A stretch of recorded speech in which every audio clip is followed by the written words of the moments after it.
It's the fact that countries that have gone through multiple cycles and have evolved towards the kind of well-being principles that we're talking about are the kinds of nation states that make it very easy for women to become their leaders. And I think that's really the two go together. It's not that you have to have a woman leader to get a well-being economy. It's actually that they mutually support each other. Hi everyone. Welcome to the Grateful Podcast, where we explore how we can eat, live, and lead to build a more sustainable world. This is a place where we hear the stories of women leading change and building more generative and even joyful communities, food systems, and lives. I'm really excited to share my conversation with you today because I had the chance to sit down with the very impressive Jacqueline McGlade. And I actually got in contact with Jacquie because one of you wonderful podcast listeners wrote to me and said, I absolutely have to speak to Jacquie as a guest because she's one of the most fascinating people that this person had ever met. And so that was enough of an incentive for me to reach out to Jacquie, and she kindly agreed to join me. And within the first 5 minutes of our conversation here, I think you'll begin to understand why her story is just so fascinating and why she has so much interesting knowledge and wisdom to share with us. So from Jacquie's work that's really taken her all around the world, she has this wealth of interesting insights at the interface of sustainability and food security and climate change and leadership. And I was interested to talk with her about a new report she was a part of, which ties all this together through something called the circular bioeconomy of well-being. And you'll find out more about what all of that means during our conversation, and most importantly, what we can all do to play our part in it. Jacquie's currently a professor of resilience and sustainable development at the University College London. And she's also a professor at Strathmore University in Kenya, which is where she actually lives.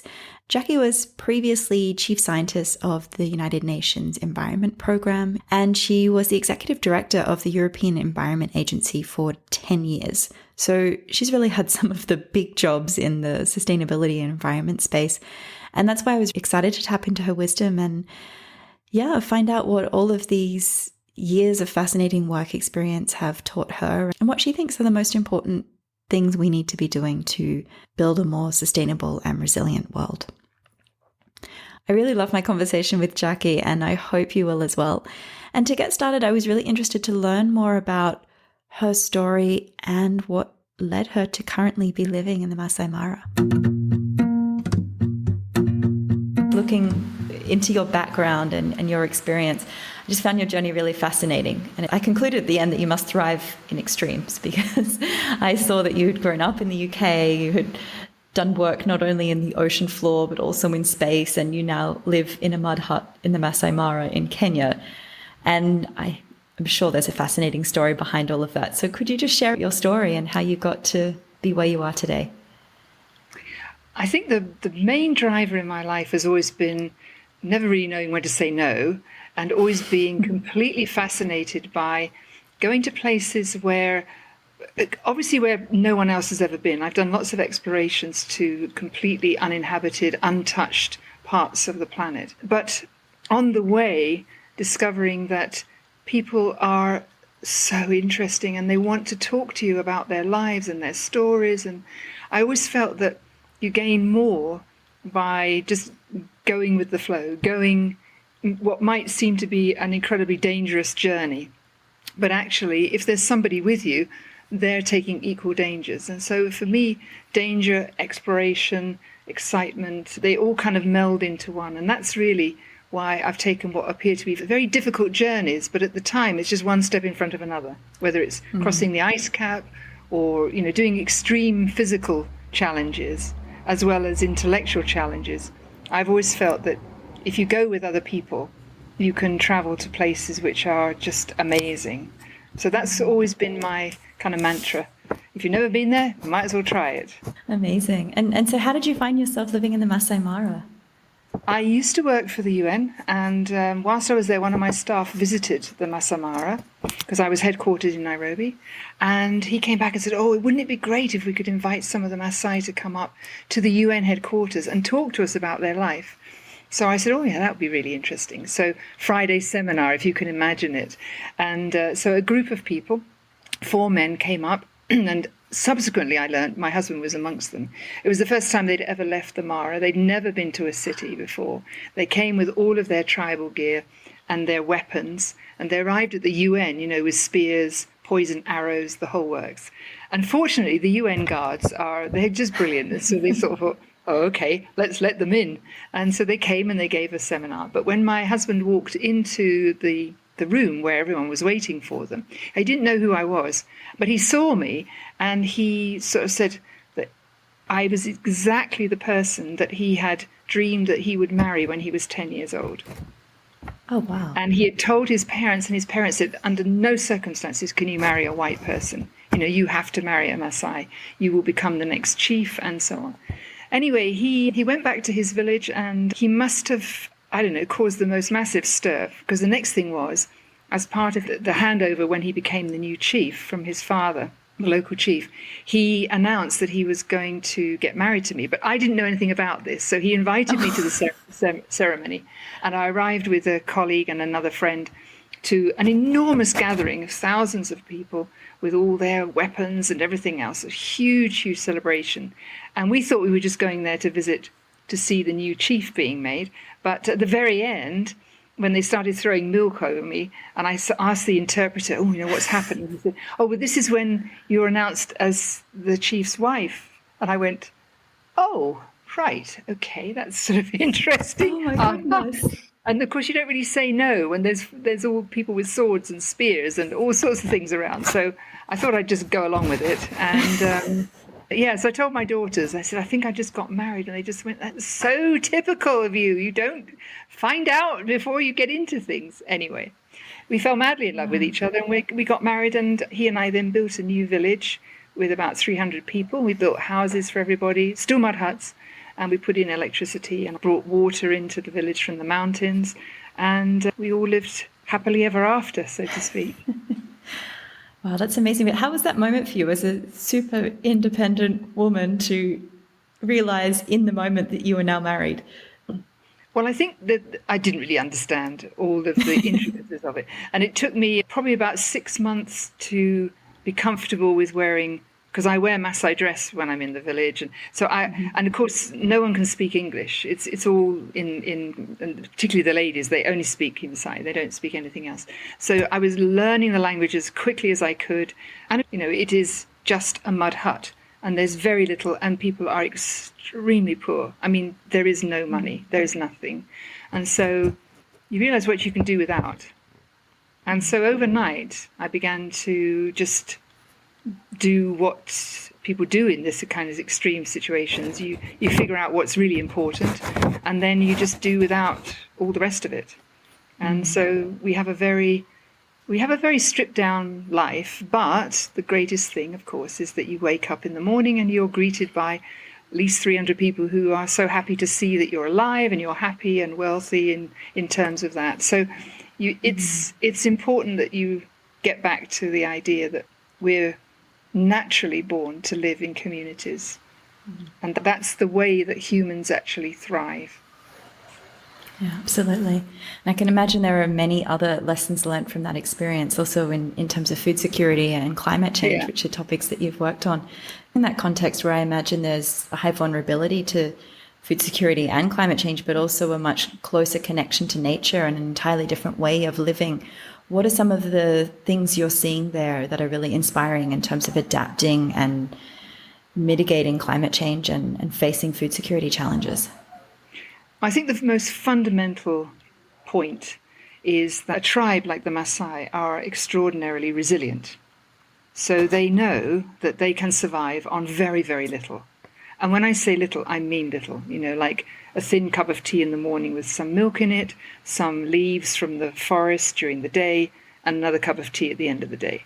And essentially, if you're confident that you can survive on so little, you see a very different attitude towards the kind of the difficulties that climate change can bring. Nevertheless, the Masai themselves have just issued a new calendar.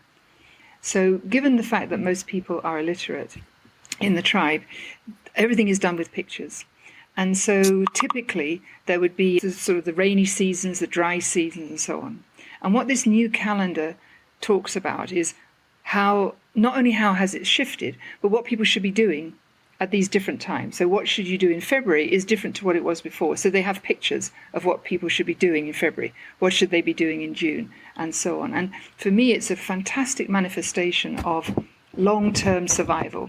So effectively, they just kind of moved everything so it fits now with nature, and it fits with what's happening in climate change. So you do certain things with cattle at different times, and now that's sort of shifted. You realize that you're going to be in drought conditions, so you kind of do different things. So it's like the old almanac. And all of this, what it's doing is just turning on that traditional tap of knowledge, which says we're kind of moving into a different regime of how we're going to adapt and how we're going to be.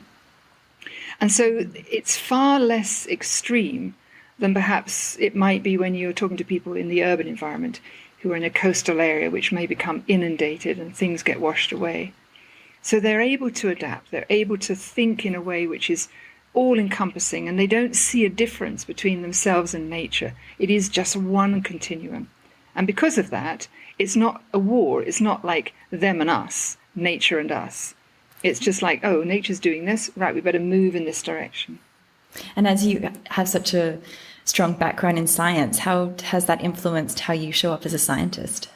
Well, it's fantastic because, of course, I can explain some of the things that are happening, and I can also bring that global view right down into the village. But I can also take what's happening at the village level out into the global setting, because there are things that they do which are, they've come out of millennia of dealing with extremes, whether it's floods and droughts and so on, pests and all kinds of nasty things happening.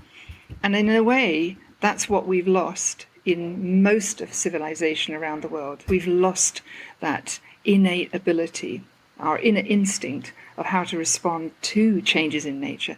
And they have not lost it.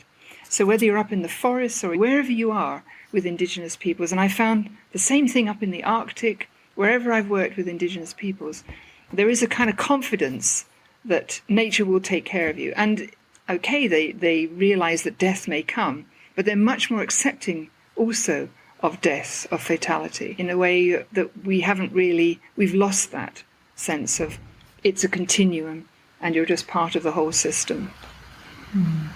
Yeah, I think we've particularly seen that in the last year and a half, people's inability to face the inevitability of death. Yeah, we don't have that skill or mindset anymore in many parts of the world. Yeah.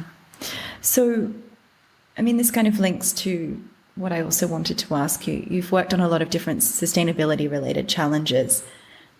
From your perspective, what are the biggest changes we need to make as humanity, not at the superficial surface level, but at a much deeper level? I think we have to recognize that our old model, where the elites have the answers and somehow it comes down to us, is completely wrong. That in many cases, yes, we need education, we need research, but I often find that there's far more innovation in communities and in the way in which people solve problems that never makes it into textbooks. So I think there's got to be a deep-rooted understanding which would be called something, I call it chthonic traditions. Chthonic traditions are where you don't set up institutions just to carry knowledge forward. Knowledge is shared. And one of the things that we need to learn is to not separate people away from knowledge that will help them move, adapt, to live more securely, but also where their voice can be heard. And that for me is a very deep change, because it starts to talk about the equivalency of humans.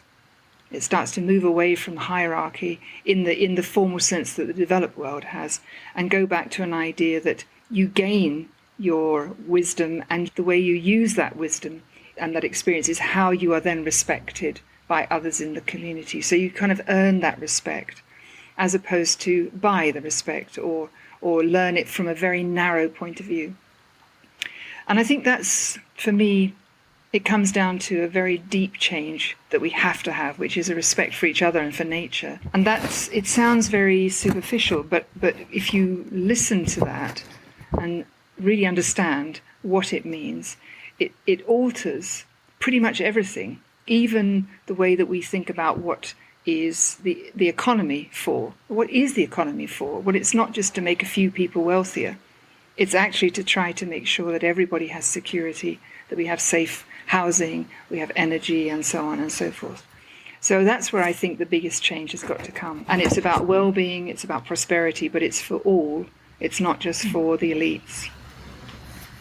Yeah, I think that's the key word. The more I think about sustainability or regeneration or whatever buzzword you want to use, at the end it comes down to well-being for ourselves and others and the planet, and realizing that in essence that's all the same thing.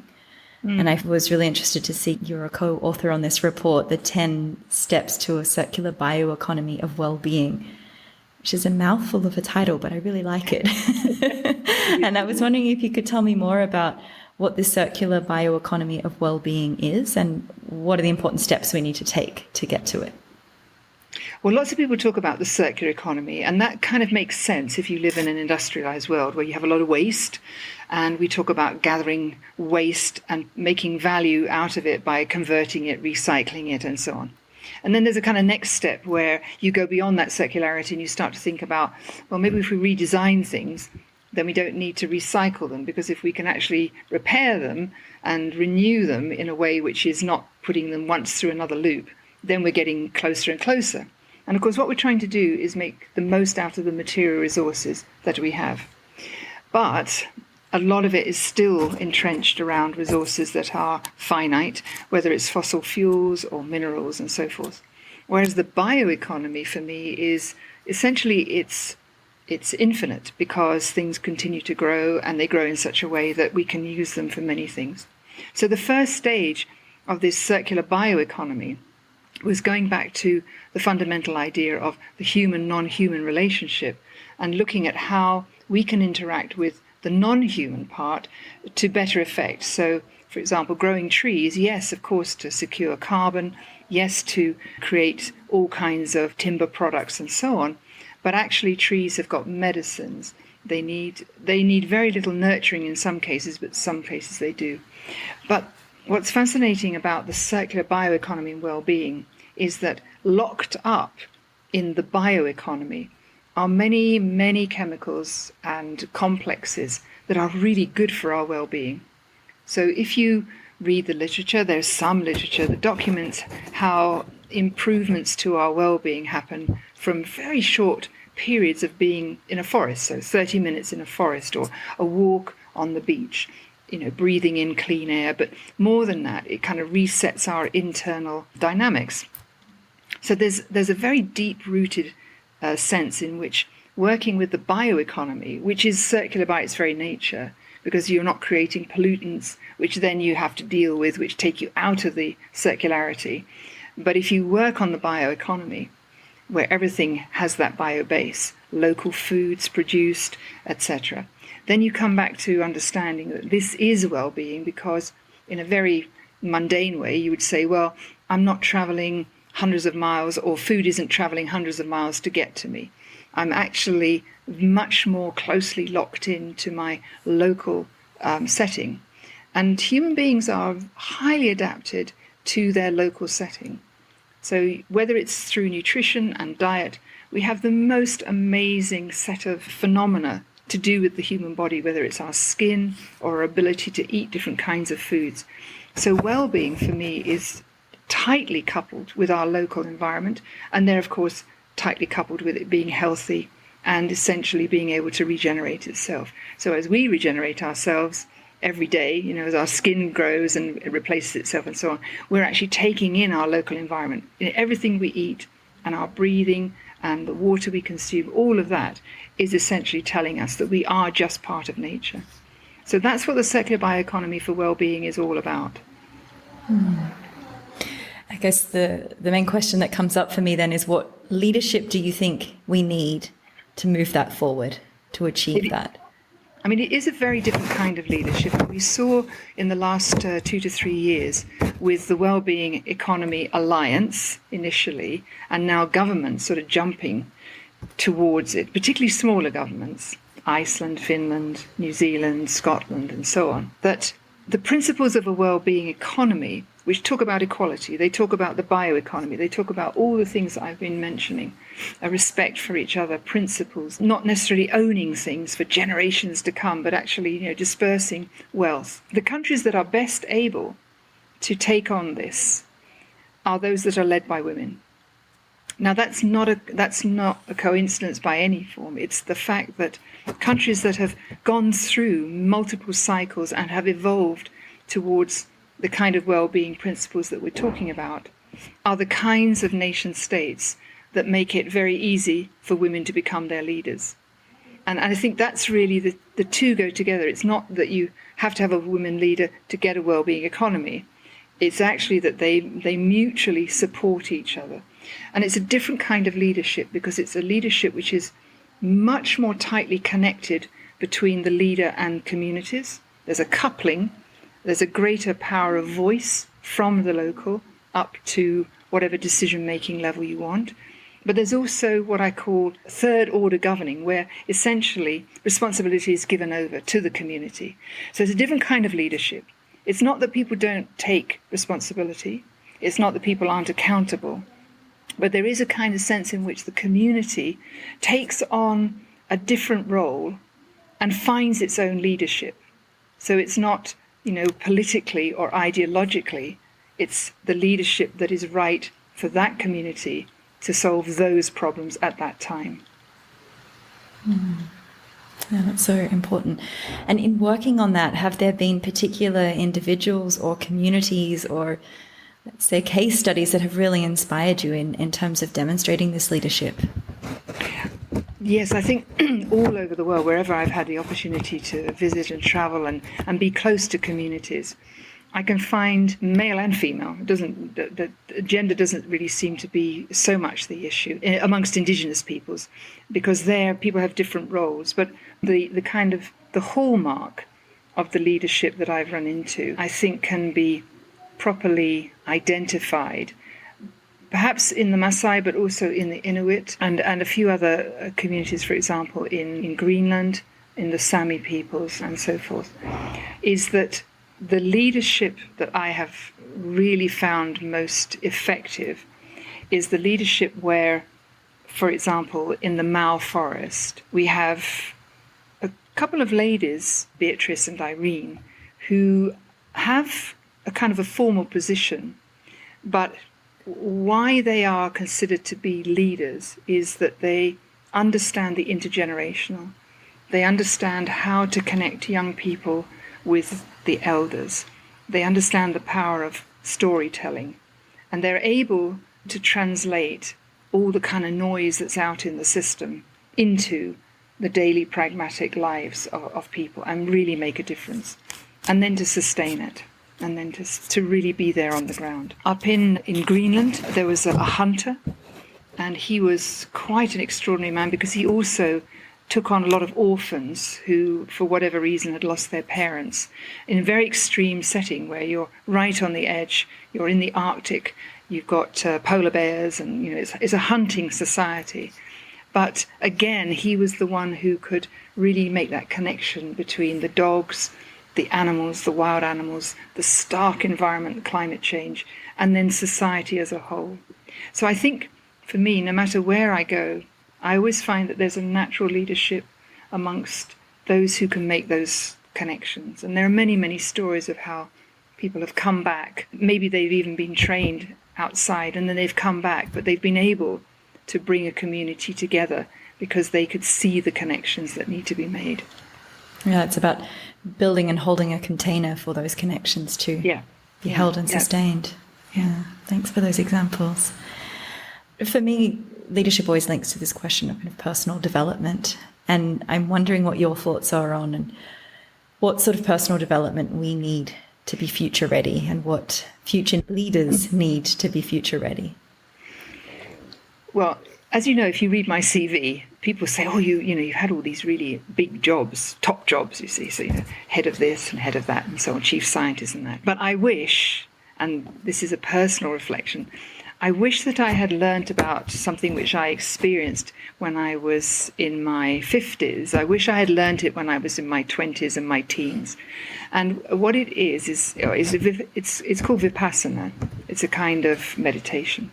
And what I realized as soon as I had completed this course with the 10 days of not talking and all of that, which my staff were aghast that this could actually happen, was that being able to work your way slowly, but eventually in a sort of habitual way, into your inner self, and literally almost down to the molecular level where you could detect, as I do, I can detect when things aren't going well or if there's a small thing going wrong in my body. Having that ability to do housekeeping of your brain and housekeeping at the same time of your body is a skill that is unparalleled, because what it has enabled me to do, since I carried on doing this every day, is it's enabled me to see things and see connections. I've always been very good at pattern matching and understanding the connections and the linkages between the science that I know and what I'm experiencing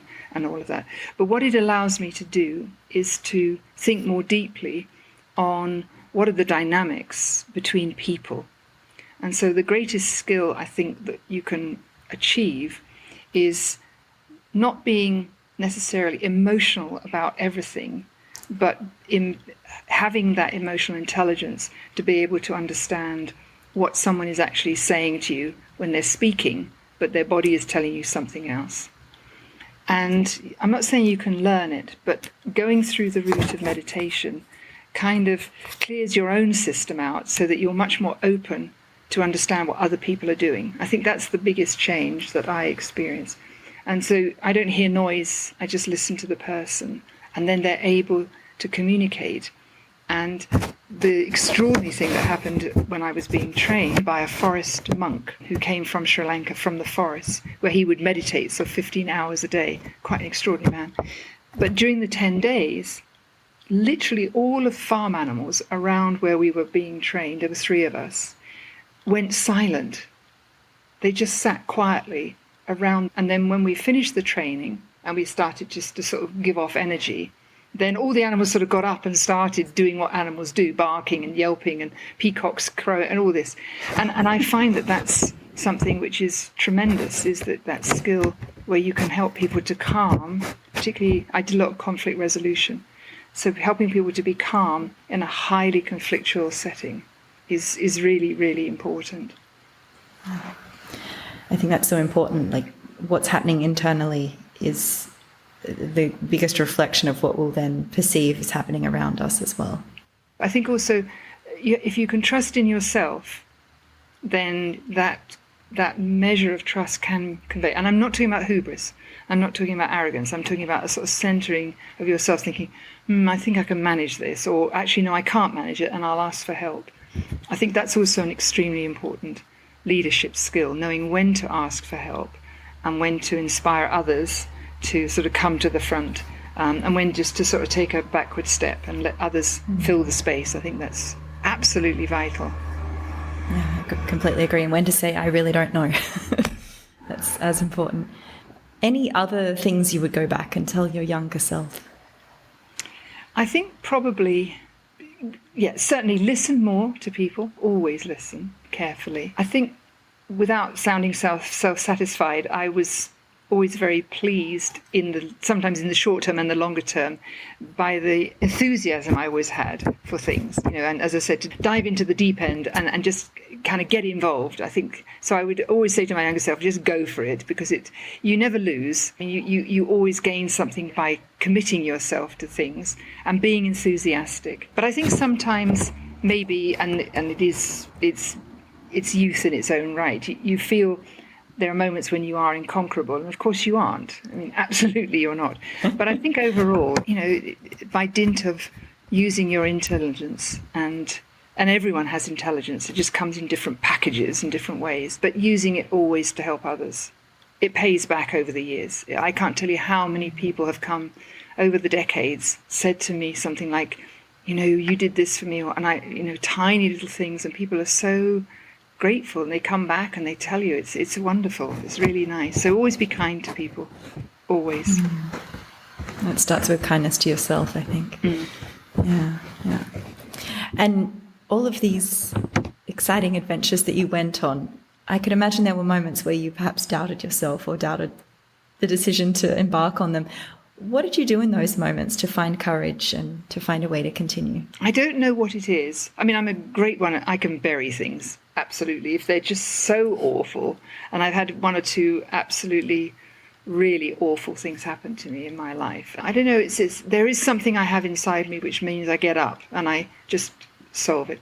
But if it's very dangerous, I've done quite a few very dangerous things, and I think in the end it is about being able to calm yourself and just say, if you don't get through it, well, you've had a great life. So I've always had that sense of cut off and just to go for it. So I have a lot of confidence in my skills and capabilities, but when it pushes me right to the very edge and I think, oh, this is actually really dangerous, then I kind of think, well, you have to live with it. You got yourself into this mess, now you got to get yourself out of this mess. So that's usually the way I've treated ridiculously difficult and dangerous things. Yes. So I'm interested to know all this wisdom that you have. I know it comes primarily from life experience, but is there perhaps one book that you've reread many times in your life that you think has been a constant kind of companion in this journey? Or any other resource that needn't be a book? Yeah, I've tended never to. I don't like rereading books. I'm terrible at that. There are very few books that I have reread. But I've also, I think I've read thousands of books because I just read all the time, always reading. I mean, there are reference books that I'll go back to and I feel secure when particularly books around the medicines and a lot of medicinal books I read, but and particularly plants and medicines like that.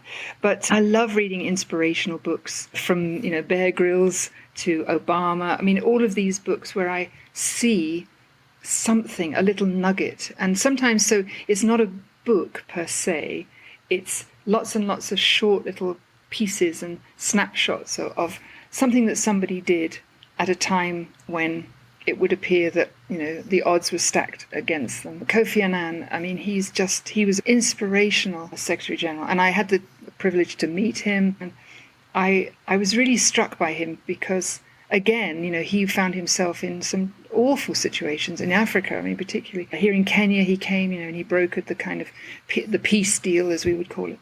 So he wrote a book. Obama has written a book. So I find those books written by people who I have huge respect for to be inspirations. And I probably do travel the world with a bookcase of those kinds of books, definitely. But I love poetry.